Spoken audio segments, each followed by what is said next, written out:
Bonjour et bienvenue sur notre chaîne. Aujourd'hui, nous allons faire un récapitulatif d'un célèbre et classique film américain d'amour et de guerre intitulé Casablanca datant de 1942. Mais avant de commencer, prenez garde aux révélations et profitez de la vidéo. Le film s'ouvre sur l'image d'un globe terrestre qui tourne sur les sons de la Marseillaise, l'hymne national français. Une voix off explique l'importance de la ville de Casablanca dans le Maroc sous domination française. Pendant la Seconde Guerre mondiale, de nombreuses personnes ont voulu fuir l'Europe pour l'Amérique, et Lisbonne au Portugal est devenu le port de sortie le plus populaire. Se rendre à Lisbonne n'était pas facile. Un chemin tortueux de réfugiés amenait les gens à Casablanca où ils pouvaient chercher un visa de sortie pour le Portugal. Alors que le narrateur termine sa description, la caméra montre le marché animé de Casablanca. À la radio, la police française annonce que 2 officiers allemands ont été assassinés dans un train et que le meurtrier se dirige vers Casablanca. Peu après, un important officier allemand, le major Strasser, arrive à l'aéroport de Casablanca et est accueilli par le commandant français local, le capitaine Louis Renault. Strasser s'enquiert des courriers et Louis répond que le meurtrier, comme tout le monde, sera chez Rick ce soir-là. La scène se déroule au café américain de Rick, une élégante boîte de nuit et un casino. Hugart s'approche de Rick, le propriétaire du bar, et lui demande s'il veut prendre un verre avec lui. Par curiosité, Hugart demande à Rick s'il le méprise. Rick lui répond que si jamais il avait une pensée pour lui, alors il le ferait probablement. Hugart lui demande pourquoi il le déteste, est-ce à cause du secteur d'activité dans lequel il évolue? Hugart dit à Rick de penser aux pauvres réfugiés qui pourrissent à Casablanca s'il ne les avait pas aidés. Hugart fournirait aux réfugiés des visas de sortie pour échapper à Casablanca. Rick lui rappelle qu'il donne aux réfugiés un visa contre un prix, c'est ça l'effronterie. Hugart va droit au but et dit à Rick qu'il a l'intention de quitter Casablanca après ce soir et qu'il en aura fini avec son affaire de visa de sortie. Rick lui demande comment il compte s'y prendre. Hugart lui montre des lettres de transit et lui dit que ces lettres sont signées par le général de Gaulle. Ces lettres ne peuvent être annulées ni même remises en question. Hugart l'informe qu'il vendra ces lettres ce soir pour plus d'argent qu'il ne pourrait jamais en rêver.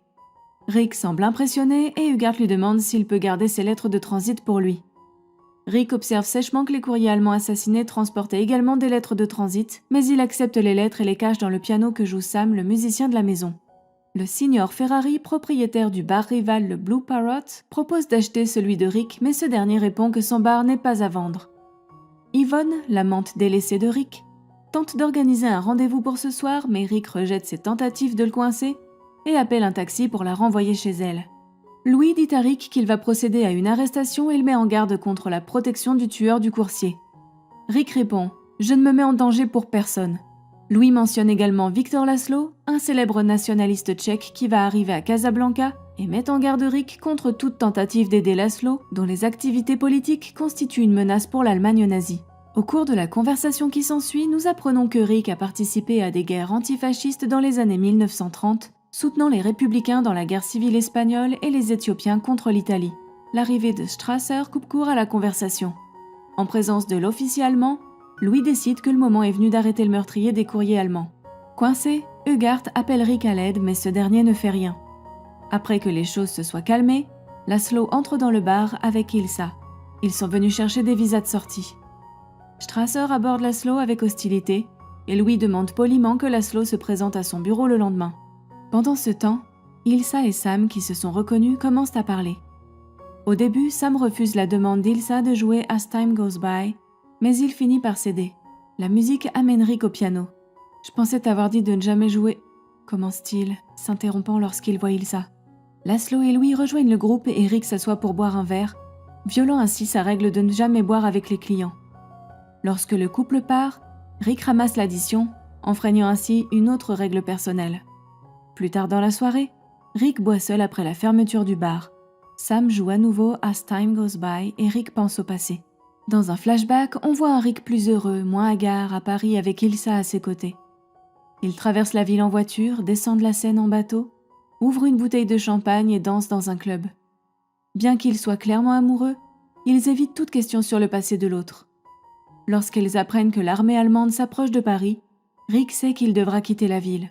Rick fait sa demande en mariage à Ilsa, qui fait de son mieux pour cacher son angoisse, disant qu'elle ne planifie pas si longtemps à l'avance. Rick n'est pas inquiet pour autant. Il pense qu'ils partiront ensemble le lendemain pour Marseille. Le lendemain, à la gare, Rick attend sous une pluie battante, mais Ilsa est introuvable. Sam arrive et montre une note à Rick. La note vient d'Ilsa et elle dit qu'elle ne pourra plus jamais le voir. À ce moment-là, le flashback se termine et la scène se déroule à nouveau à Casablanca. Ilsa entre dans le bar. Elle veut expliquer ce qui s'est passé à Paris, mais Rick est ivre et en colère et Ilsa part. Le lendemain, Ilsa et Laszlo se rendent au bureau de Louis, où Strasser dit à Laszlo qu'il ne sortira jamais vivant de Casablanca.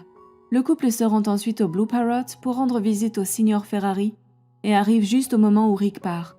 Alors que Laszlo s'entretient avec Ferrari, Ilsa dit à Rick que Laszlo est son mari et ce depuis des années, même lorsqu'elle et Rick étaient ensemble à Paris.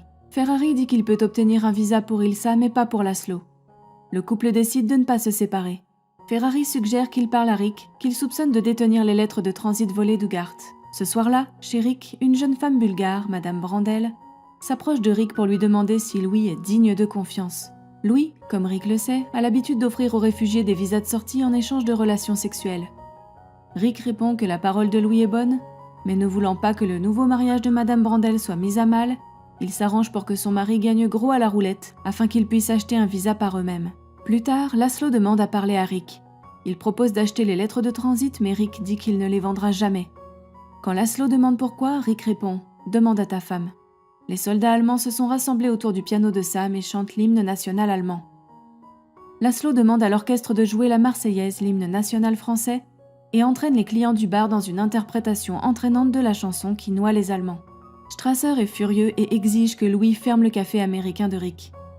Louis ferme le café américain de Rick sous prétexte que les jeux d'argent y sont pratiqués, alors même qu'il accepte les gains de sa soirée. De retour à leur hôtel, Laszlo demande à Ilsa si elle a quelque chose à lui dire à propos de Paris et elle répond non. Le mari et la femme réaffirment leur amour l'un pour l'autre. Alors que Victor part pour une réunion de la résistance clandestine, Ilsa part aussi et surprend Rick en se présentant dans son appartement. Elle le supplie de lui remettre les lettres de transit, l'exhortant à mettre de côté ses sentiments personnels pour quelque chose de plus important. Comme Rick refuse toujours, elle le menace d'une arme. Rick la met au défi de tirer, mais Ilsa ne peut pas. Au lieu de cela, elle fond en larmes et affirme qu'elle aime toujours Rick. Ils s'embrassent. Plus tard, Ilsa explique ce qui s'est passé à Paris. Après avoir épousé Laszlo, il a dû retourner à Prague où il a été arrêté et placé dans un camp de concentration. Des mois plus tard, elle a appris qu'il avait été tué lors d'une tentative d'évasion. Elle a rencontré Rick peu de temps après. Ilsa a alors appris que Laszlo était toujours en vie au moment où elle et Rick étaient sur le point de quitter Paris ensemble. Laszlo avait besoin d'elle et elle a décidé de rester avec lui. Elle ne l'a pas dit à Rick car elle savait qu'il ne quitterait pas Paris s'il l'apprenait et que la Gestapo l'arrêterait. Son histoire terminée, Ilsa dit qu'elle ne pourra jamais quitter Rick une seconde fois, mais elle le supplie d'aider Laszlo à s'échapper. Quant à savoir si elle ira avec Laszlo ou restera avec Rick, elle dit qu'elle ne sait plus ce qui est juste et dit à Rick « Tu dois penser pour nous deux ».